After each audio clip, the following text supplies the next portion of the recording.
Okay, moving on from the gloves, I did forget to tell y'all what I keep in here. I hate when people give you their, like, show you your stuff and don't give you context as to why or what they have it on there for. But keep my speed loader in here. Oftentimes it's just for the Glock, but sometimes you run through all this and you need a little extra ammo, and I think it's like 100 BBs or something, so that's better than nothing. And then if I'm running my CO2 pistol, I also keep the Allen key that unwinds the screw in the bottom of the mag. I keep that in here. So this is kind of like my just GP pistol pouch, if you will. And then moving on from like the gloves and over here, replica cat I got years ago from my mom, just for the aura, for the looks. And then moving on to the right of my camera, this is a Ingle Industries frag pouch that my buddy Jake gave me. Check him out on Instagram. Jump out Jake. I think that's all it is. Jump out Jake, one word together. He gave me these recently, literally like 2-3 weeks ago, and I'm still finding like a real purpose for them. But so far, the Glock mag, the Eagle frag pouch holds real well. And then besides that, sometimes I'll put my keys in this one. My girlfriend, she has one. She puts her AirPods and chapstick in it. Girl essentials. I know, like the Airsoft, like I think they're Enola Gaze, but the round like styrofoam ones, those fit in here. Enola Gaze smoke grenades don't fit in here. The strap doesn't extend far enough. And then besides that, oh, the pistol speed loader also fits in here. And besides that, I haven't really found anything else that I really need it for. They're just cool to have, and you know, they're small, they don't take up nothing. And yeah, that's it for my right cummerbund.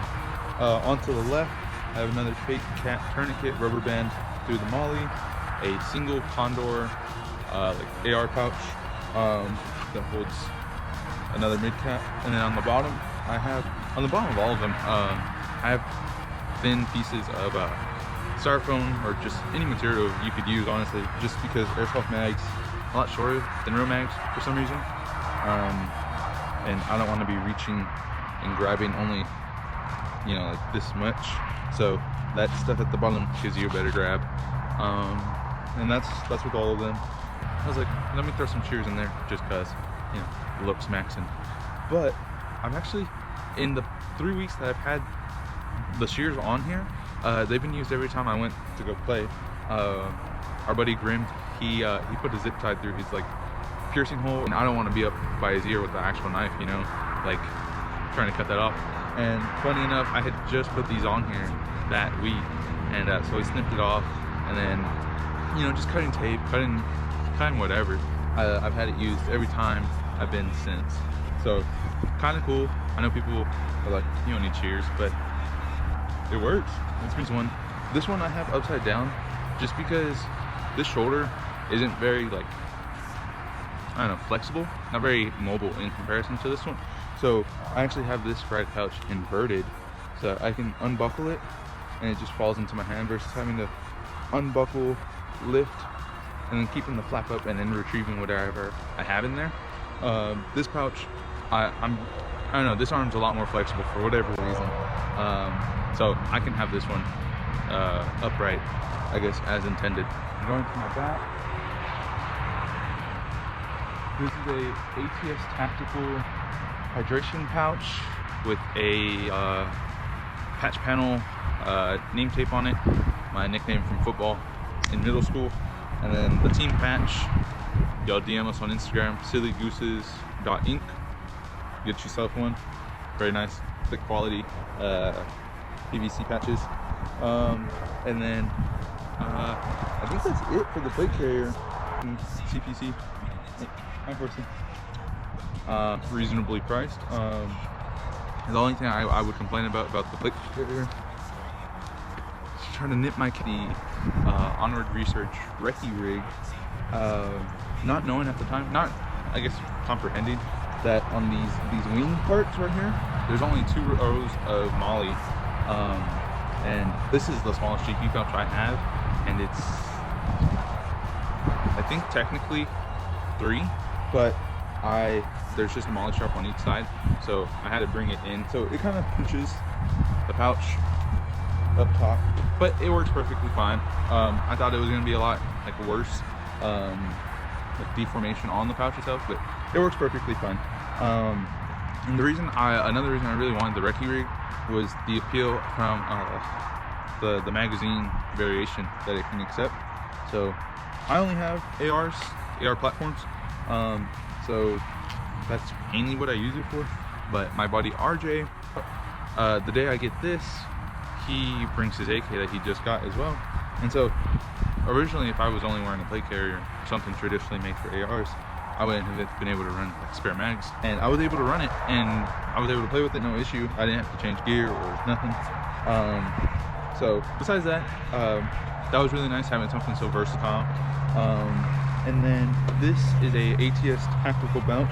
And back when I used to have this on the plate carrier, I used to run just bandanas, balaclava, iPro if I ever took it off, like in the staging, ear pro, gloves, like just, magazines too, because I used to run it on my left side, so it was kind of like a dump pouch in a way. As long as you kept like the top open, you could reload and then just stuff a mag in there and pull from there. There'll be smoke grenades, compasses, I mean, literally whatever you want.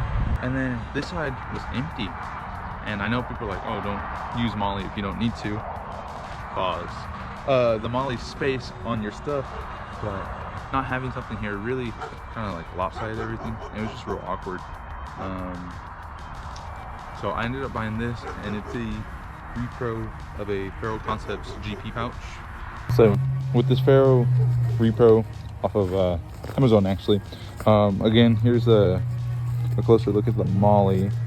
Two molly rows themselves, but so you just, you sacrifice one of them, but it still holds fine as long as you weave it correctly. There is internal, it's like an internal sleeve behind the main compartment, and there's elastic. I found putting pliers in there is real well. Those mini crowbars, maybe about like the size of your forearm, thinner obviously, they fit down here real well. Going into it, I don't really keep a whole lot in here, honestly. It's more just if I need, but you could definitely do like whole water bottle, an Nalgene probably. You could do a thin poncho if you had a real tightly rolled up one, or just like those like cheap ones that come in like the little tiles. You can stick it in there. Bunch of random stuff, honestly. I have in this pocket a grenade. Smoke grenade fits well in there. And then I have a Zippo for the LARP. And then a spare female buckle.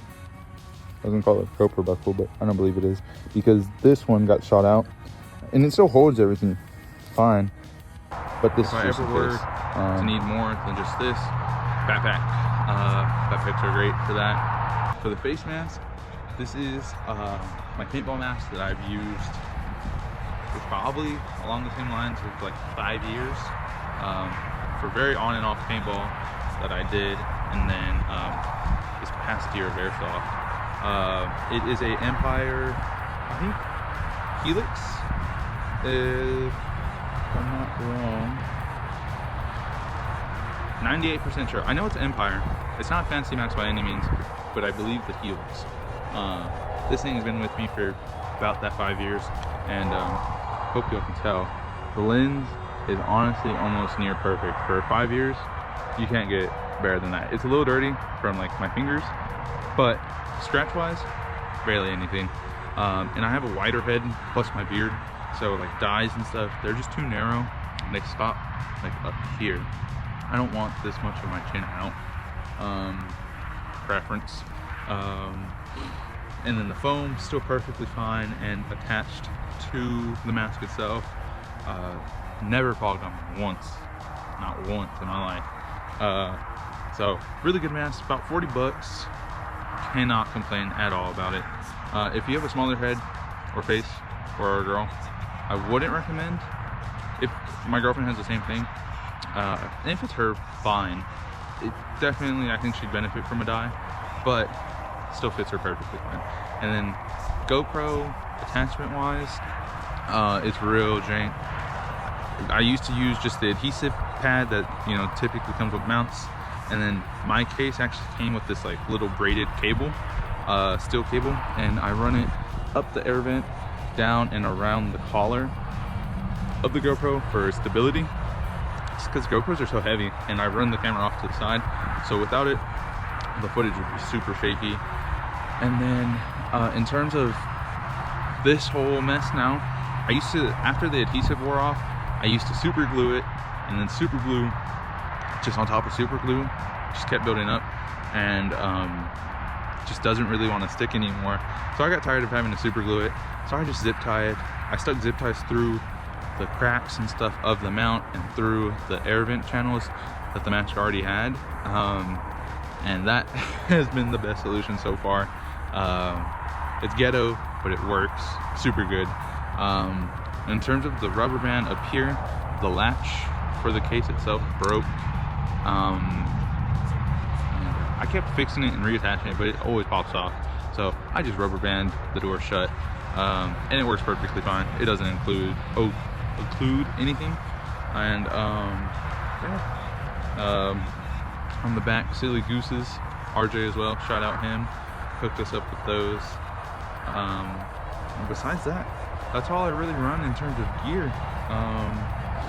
Let me know if y'all want to see anything like the outfit or the guns or anything like that. But thank y'all for watching, and go follow the Instagram. I'll write it up, and y'all take care.